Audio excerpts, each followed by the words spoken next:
মুসা আলাইহিস সালাম আল্লাহকে একদিন বলছেন, আল্লাহ আপনার সমস্ত সৃষ্টি সবার রিজিকের কথা, খাদ্য দুনিয়ার প্রয়োজন পূরণের কথা আপনার মনে থাকে?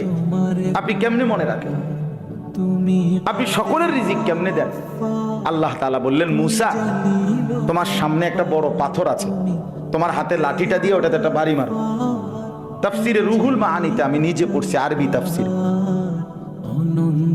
মুসা আলাইহিস সালামকে আল্লাহ বললেন, এই পাথরটার মধ্যে লাঠি দিয়ে আঘাত করো। মুসা আলাইহিস সালাম আঘাত করলেন, লাঠির একটা পার্ট মানে একটা অংশ পাথরের ভাঙ্গা পড়েছে। মুসা আলাইহিস সালামকে আল্লাহ আবার বললেন, আবার লাঠি দিয়ে আঘাত দাও। আবার বাড়ি দিলেন, পাথরের একটা অংশ আবার ভাঙ্গা পড়েছে। আল্লাহ বলেন, আবার মারো, আবার মারো। 4 বার মুসা নবী ওই বড় পাথরটার মধ্যে আঘাত করছে। 4 বারে মোটা মোটা 4টা টুকরা ভাঙ্গা ভাঙ্গা পড়ছে।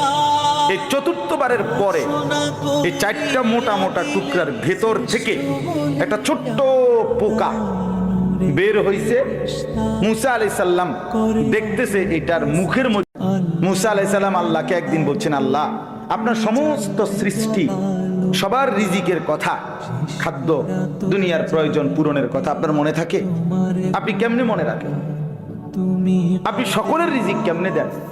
আল্লাহ তাআলা বললেন, মুসা তোমার সামনে একটা বড় পাথর আছে, তোমার হাতে লাঠিটা দিয়ে ওটাতে একটা বাড়ি মারো। তাফসিরে রুহুল মাআনিতে আমি নিজে পড়ছি, আরবি তাফসির।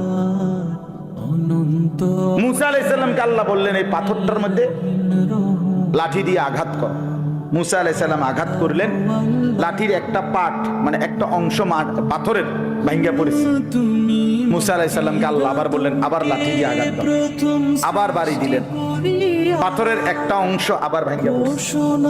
আল্লাহ বলেন, আবার মারো, আবার মারো। 4 বার মুসা নবী ওই বড় পাথরটার মধ্যে আঘাত করছে।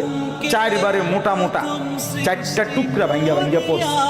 এই 4র্থ বারের পরে এই 4টা মোটা মোটা টুকরার ভেতর থেকে একটা ছোট্ট পোকা বের হইছে। মুসা আলাইহিস সালাম দেখতেছে এটার মুখের মধ্যে